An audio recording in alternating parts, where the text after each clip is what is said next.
ఒకసారి గట్టిగా స్తోత్రం చెప్పుదాం. మంచిది. ఈ మధ్యాహ్న కాల సమయంలో ఈ 84వ ఉజ్జీవ మహాసభలు యవనస్తుల కూటములో ఈ విధముగా మీ మధ్యలోనికి రావడము దేవుడిచ్చిన మహాకృపకై దేవునికి వందనాలు చెల్లిస్తున్నాం. ఈ అవకాశం కలిగించిన దైవజనులు, అభిషేక్తులు నోయల్ సామెలయ్య గారికి, సంగమునకు, కుటుంబానికి మా వందనాలు.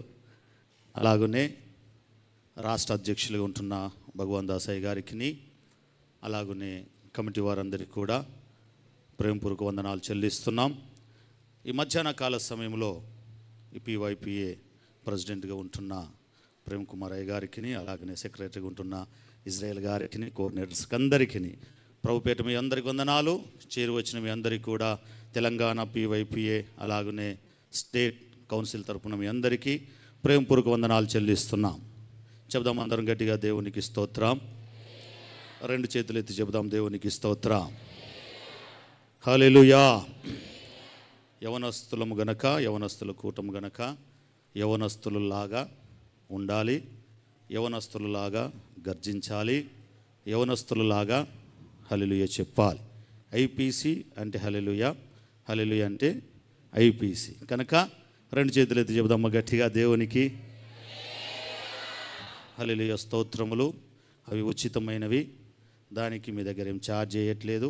పెద్దయ్య గారు ఫ్రీగానే దేవుడు మీకు అది ఫ్రీ ఇచ్చాడు కనుక చేతులున్న వాళ్ళు గట్టిగా రెండు చేతులు ఎత్తి హృదయాంతరంగముల నుంచి సత్యదేవుడైన యేసయ్యకు, సజీవుడైన దేవుని ఎదుట నిలబడి యవన బిడ్డలుగా నిలిచిన మనలందరి పక్షమున ఈ మధ్యాహ్న కాల సమయంలో పరిశుద్ధాత్మ దేవుడు తన అభిషేకము చేత మనలందరిని అభిషేకించినట్లుగా నోరారా, గొంతారా, హృదయాంతరంగముల నుంచి చేతులెత్తి చెబుదామా? రెండు చేతులెత్తి సరిపోలా, సరిపోలా, సరిపోలా, సరిపోలా చెప్పాలి గట్టిగా, హల్లెలూయా, హల్లెలూయా, హల్లెలూయా. మీ అందరికీ వందనాలు. 2002వ సంవత్సరంలో ఇదే స్థలంలో నిలబడి బైబిల్ ట్రైనింగ్ చేశాం. అప్పుడు అనుకునేవారు, ప్రభువా ఇంత పెద్ద దైవజనులు నిలబడిన స్థలంలో ఏనాడైనా నిలబడే అవకాశం వస్తుందా అని అనుకున్నాను. పెద్దయ్య గారు, నోయలయ్య గారి మహా ఆలోచన ప్రకారం అల్పుడినైనా నాకు ఇచ్చిన ఈ అవకాశాన్ని బట్టి అయ్యగారికి వందనాలు. హల్లెలూయా చెప్దామా గట్టిగా, హల్లెలూయా. ఉజ్జీవం, యవనస్తుల ఉజ్జీవం ఈ మధ్యాహ్న కాల సమయంలో బలముగా ఉండాలి. ఎట్లుండాలి? బలముగా ఉండాలి.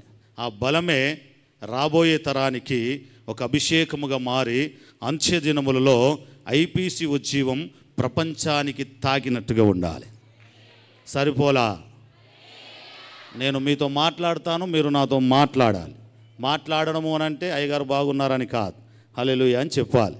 అర్థమైంది కదా? హల్లెలూయా, హల్లెలూయా. తెలంగాణ ప్రాంతంలో కూడా PYPAకు నేను ప్రెసిడెంట్గా ఉంటున్నాను. ప్రతి ఏరియాలో మీటింగ్ ఏర్పాటు చేస్తున్నాం మా కౌన్సిల్ తరఫున.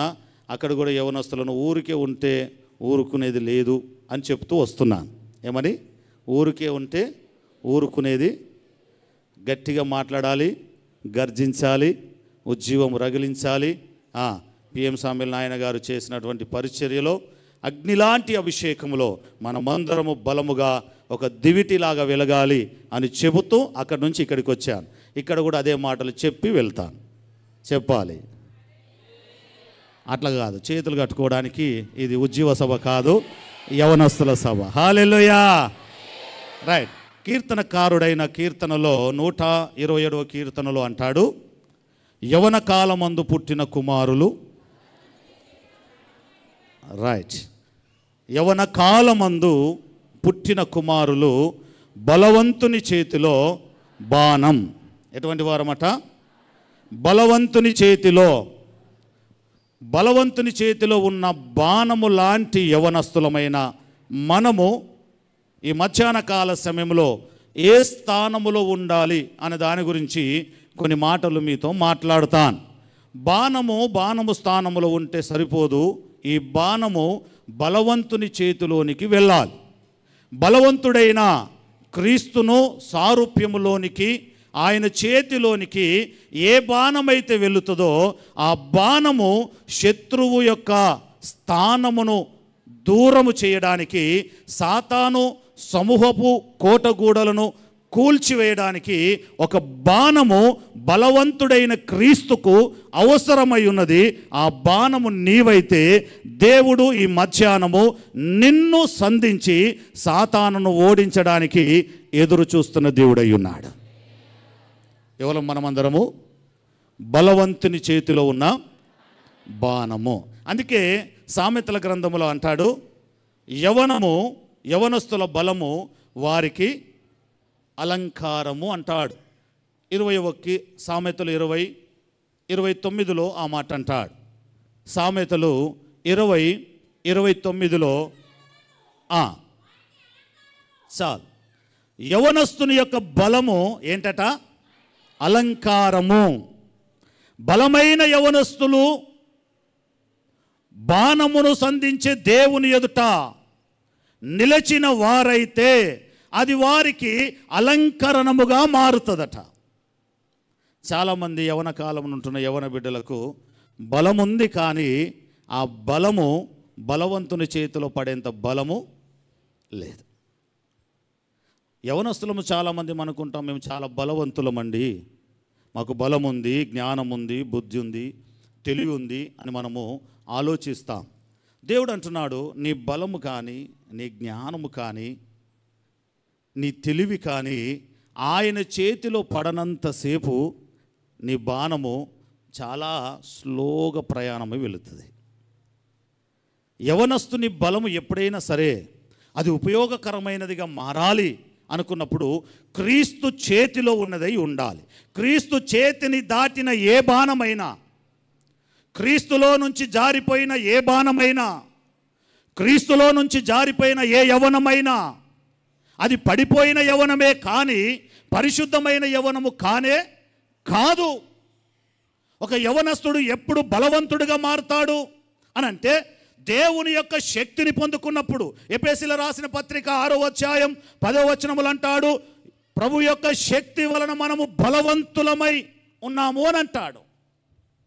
ఎఫెసీయుల రాసిన పత్రిక 6:10 ఎప్పుడు బలవంతుడమైతాము? చాలమ్మా అమ్మా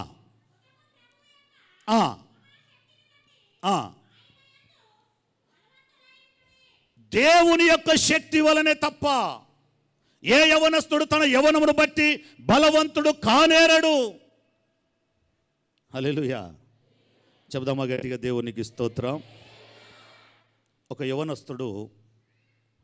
యవనస్తుడు ఈ లోకంలో ఉన్నప్పుడు రోజు ప్రొద్దున లేచి వాకింగ్ చేస్తున్నాడట. అందరికీ వినబడుతుందన్నమాట. వాకింగ్ చేస్తున్నాడట. కొన్ని రోజులకు ఎక్సర్సైజ్ మొదలుపెట్టాడు. కండలు పెంచడము మొదలుపెట్టాడు. కండలు పెంచిన తర్వాత పెద్దయ్య గారు ఒకసారి అవకాశం ఇచ్చి, బాబు పాట పాడండి అని అంటున్నాడట. మీరు ఒక పాట పాడండి నాన్న అని అంటే, ఆ పాట పాడేటప్పుడు యవనస్తుడు తన మైకును ఇలాగ పట్టుకున్నాడట. అర్థమవుతుందా? చూస్తున్నారా నన్ను? ఇలాగ పట్టుకున్నాడట. పట్టుకొని గడికోసారి ఇలా అంటున్నాడట. దీని కొరకు నేను ఒకప్పటి వ్యక్తిని కాదు, నేను ఇప్పుడు రోజు ఫిట్నెస్ చేసి ఎక్సర్సైజ్ చేసి కండలు పెంచాను గనక నా పాట కన్నా ఎక్కువగా నా కండలను, నా ఆర్మ్స్ని చూడండి అన్నట్టుగా ఇలా పెడుతున్నాడట. చాలామందికి అర్థం కాక, ఏంటి బాబు మొన్నటిదాకా బాగుండు, ఇప్పుడు ఏమొచ్చింది, గడుకోసారి ఇలా ఇలా అంటున్నాడు అని పదే అంటున్నాడట.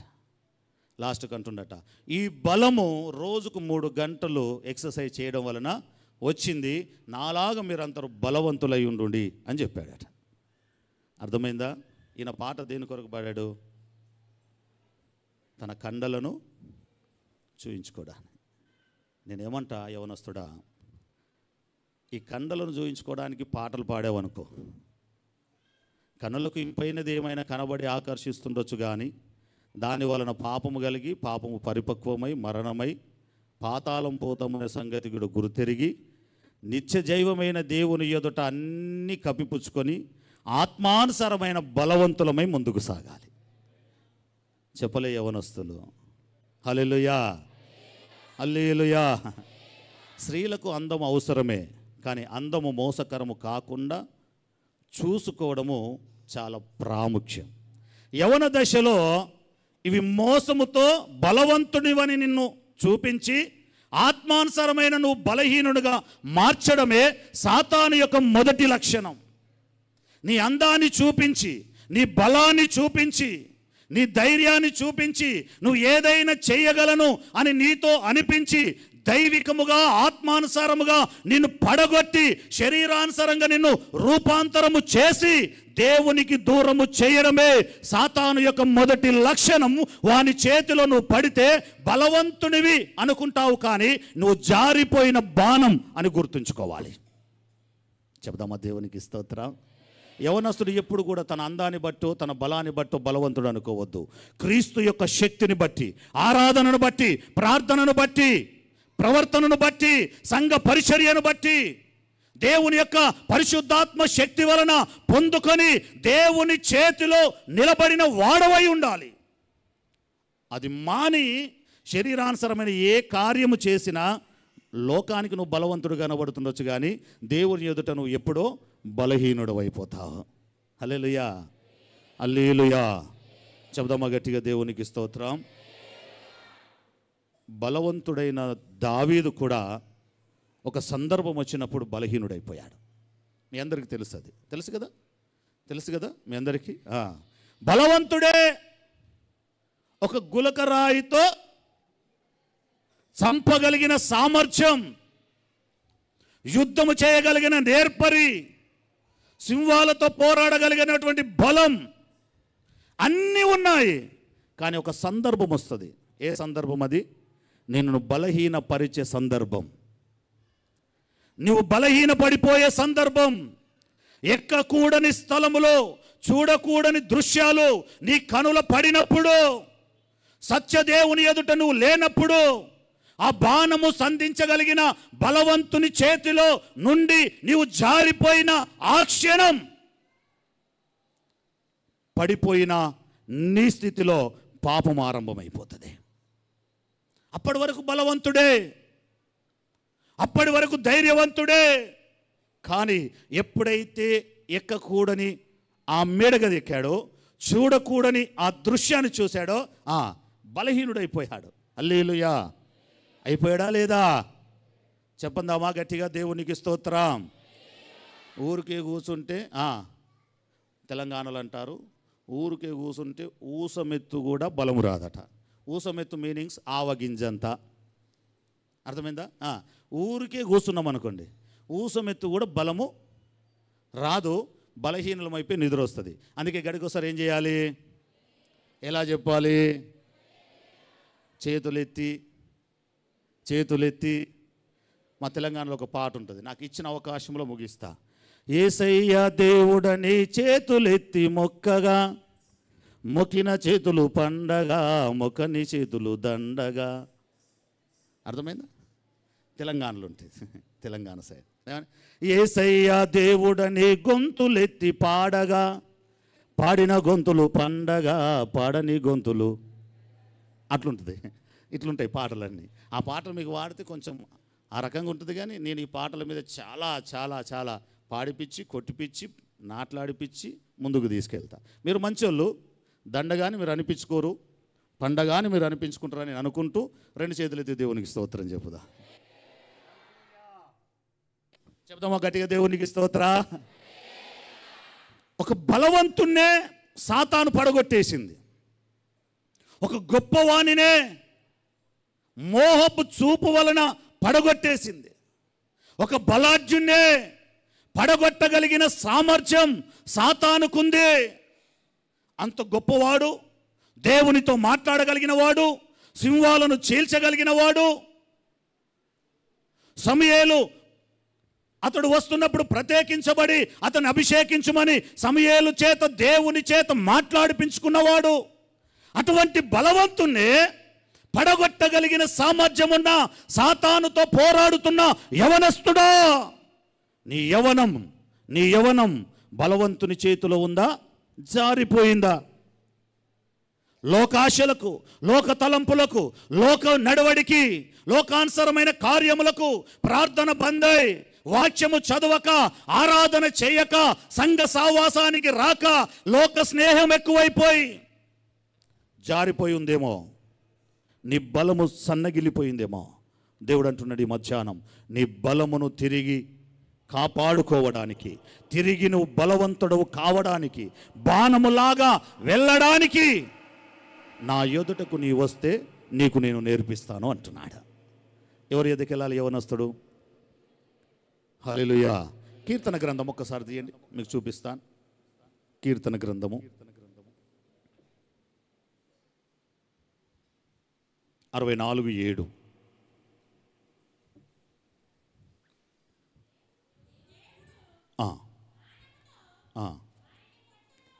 అమ్మా, దేవుడు కొట్టును,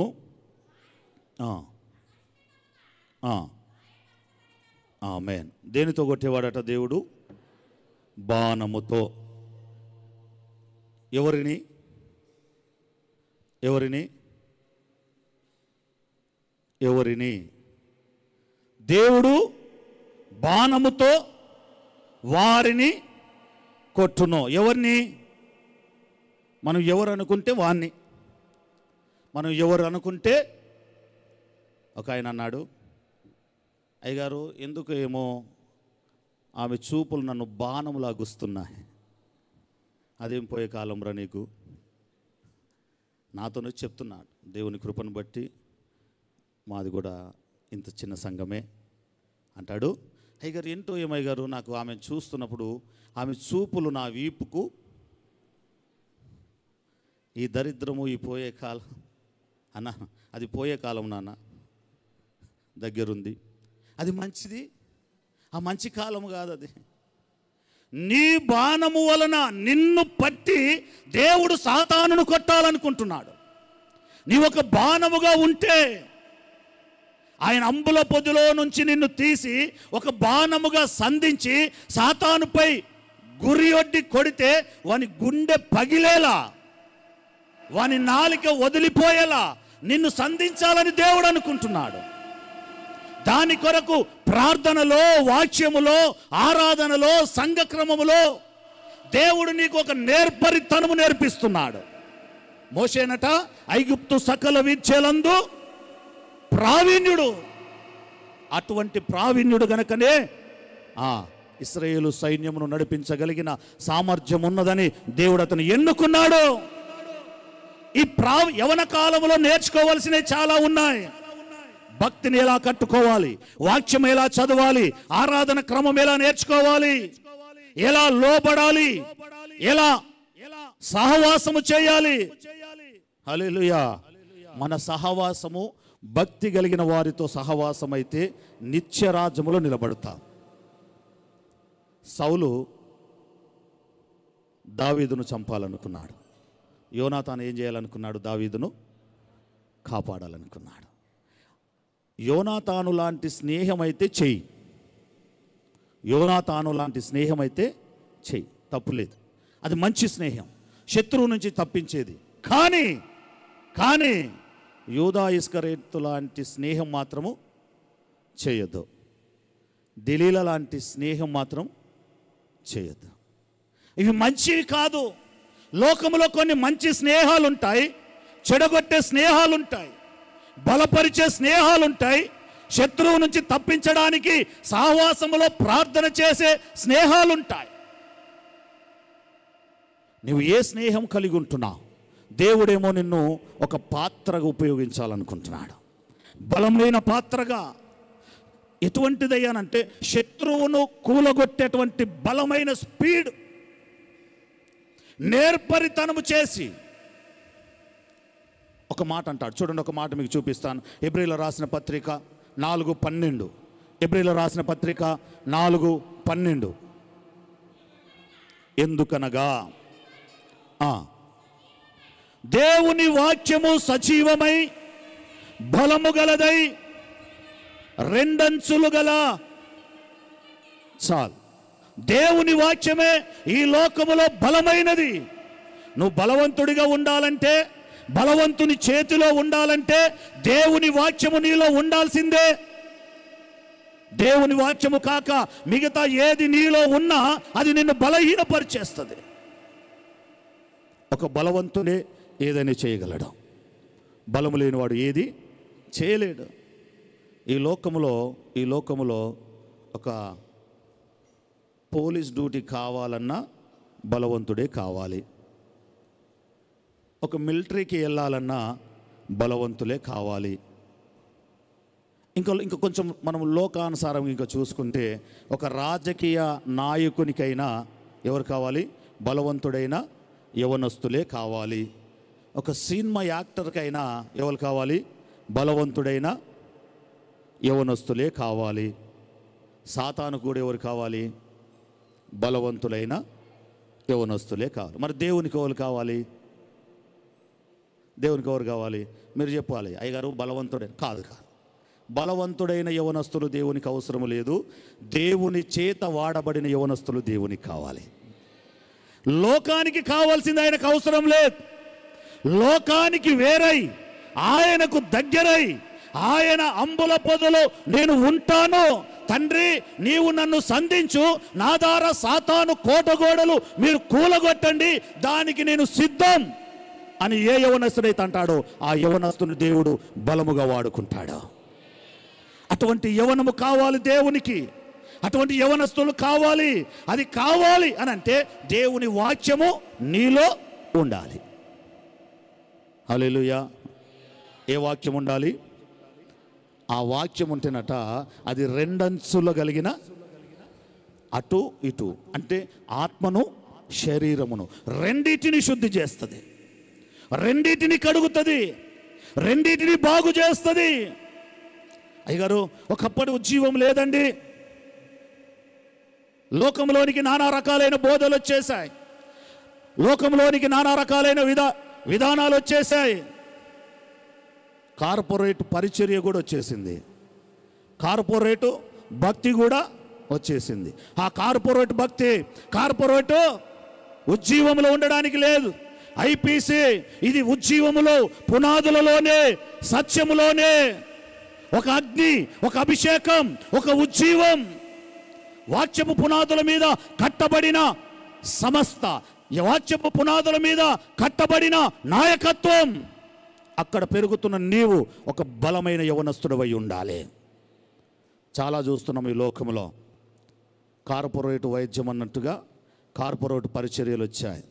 కంటికి కనబడేది ఏది కూడా సత్యానుసారమైన పరిచర్య కాదు. అటు యవనస్తుడు వేగిరపడిపోకూడదు. నీ కంటికి చాలా అందంగా కనబడవచ్చు, ఎల్ఈడి స్క్రీనులు కనబడవచ్చు, మంచి షూటు కనబడవచ్చు, మంచి ఆరాధన, అమ్మో హమ్మిచ్చే ఆరాధన రావచ్చు, అనేకము రావచ్చు. నేనేమంటా దానిని తప్పు పట్టట్లా. అందులో నీకు ఏదైనా సత్యము దొరికిందా లేదా? సత్యానుసారమైన సావాసాన్ని ఒకవేళ నువ్వు వదిలి ఆకర్షణకు వెళుతున్నావేమో, అక్కడ బలం ఉందనుకుంటున్నావేమో. నేనేమంటానంటే ఆ బలము కన్నా సత్యములో కట్టబడుతున్న సంఘములు నిర్మించబడడం అది నిజమైన ఉజ్జీవానికి సాదృశ్యమై ఉంటుంది. నీ యవ్వనమును ఎక్కడ కట్టుకోవాలి? క్రీస్తులో కట్టుకోవాలి. నువ్వు ఎక్కడ బలవంతుడవైతావు? వాక్యములో బలవంతుడవైతావు. ఇంకొక మాట చెప్పి నేను ముగించేస్తాను. ఒక మాట తీయండి, మీకు ఒక మాట చూపిస్తాను. తెస్సలోనికి రాసిన పత్రిక, మొదటి తెస్సలోనికి రాసిన పత్రిక 4వ అధ్యాయం 3వ వచనం ముగించేస్తాను. ఒక మాట చెప్పి, అనగా మీరు పరిశుద్ధులగుటయే, అనగా జారత్వమునకు. ఆమేన్. మనం ఏమై ఉండాలట? అది పరిశుద్ధత అనేది వస్త్రములను బట్టో, పాటలను బట్టో, ఆరాధనను బట్టో వచ్చేది కాదు. పరిశుద్ధత అనేది ప్రభుతో సావాసము చేస్తే వచ్చేది, వాక్యముతో సావాసము చేస్తే వచ్చేది. ప్రార్థనతో సహవాసము చేస్తే, కన్నీళ్లతో సహవాసము చేస్తే వచ్చేదే పరిశుద్ధత. ఈ పరిశుద్ధత లేని యవన బిడ్డలు చాలామంది ఉన్నారు. ఒక యవనుడు ఎదగాలి అని అంటే శ్రమ పడితేనో, చదివితేనో, ఇంకా ఏదో చేస్తేనో కాదట. దేవుని చేత నడిపింపబడితే ప్రతి యవ్వనస్తుడు ఈ లోకములోనూ దేవుని ఎదుట బలవంతుడైతాడు. అయ్యగారు, మేము అన్ని పనులు చేస్తున్నామయ్యా, 18 గంటలు ప్రయాసపడుతున్నాను. ఎన్ని గంటలు? 18 గంటలు ప్రయాసపడుతున్నాను అయ్యగారు, కానీ నేను చేసిన దానిలో ఎటువంటి ఫలితం లేదు. జాబులో ఎదుగుదల లేదు, చదువులో ఎదుగుదల లేదు, ధనములో ఎదుగుదల లేదు, కుటుంబంలో ఎదుగుదల లేదు, నా భర్తతో సమాధానం లేదు, నా భార్యతో సమాధానం లేదు, పెళ్లి విషయంలో క్లారిటీ లేదు. ఎంత ప్రయాసపడినా ఏది చేసినా ఉపయోగం లేదయ్యా, ఉపయోగం లేకుంటుంది. నేను అంటాను, 18 గంటలు ప్రయాసపడుతున్నావు, 10 నిమిషాలు దేవుని ఎదుట ప్రార్థన చేయట్లేదు. కనుక శరీరానుసరమైన బలవంతుడివే కావచ్చు, ఆత్మానుసరంగా నువ్వు బలహీనుడవు. ఏ బలహీనుడు, ఏ శరీరీ కూడా దేవుని ఎదుట నిలబడలేడు, ఎదగలేడు, అభివృద్ధి చెందలేడు, ఆశీర్వదించబడలేడు. కనుక దేవుని సంఘముగా, యవన బిడ్డలముగా, యవన కాలంలో ఉంటున్న నీవు ఒక బలవంతుని చేతిలో బాణమైతేనే తప్ప నీ జీవితం ఆయన చేతిలోనికి వెళ్ళదు. నువ్వు బలవంతుడవు కావాలి అంటే అది కేవలం వాక్యము ద్వారానే, ప్రార్థన ద్వారానే, సహవాసము ద్వారానే, ఆరాధన ద్వారానే తప్ప ఈ లోకములో నీకు బలమిచ్చేది ఏది లేదు, ఏది రాదు, ఏది ఉండదు. అది క్రీస్తు మాత్రమే అయి ఉండాలి. ఆ బలవంతుడైన క్రీస్తు ఎదుట నువ్వు నిలబడితే, ఆయన చేతిలో ఉంటే ఈ మధ్యాహ్నం నిన్ను బలవంతుని చేస్తాడు. అట్టి బలము కలిగి క్రీస్తు యొక్క మహాశక్తిని పొందుకొని ఈ లోకములో సాతానును ఎదిరించి నిత్య రాజ్యములో ఆయనతో కలిసి మనమందరం ఉందుముగాక. అట్టి కృప దేవుడు మనందరికి అనుగ్రహించి ఆయన రాజ్యములో మనందరినీ జ్ఞాపకము చేసుకొనుగాక. ఇటు అవకాశము కలిగించిన దైవజనులకు, అలాగనే PYP కమిటీకి అందరికీ ప్రేమపూర్వక వందనాలు. Thank you.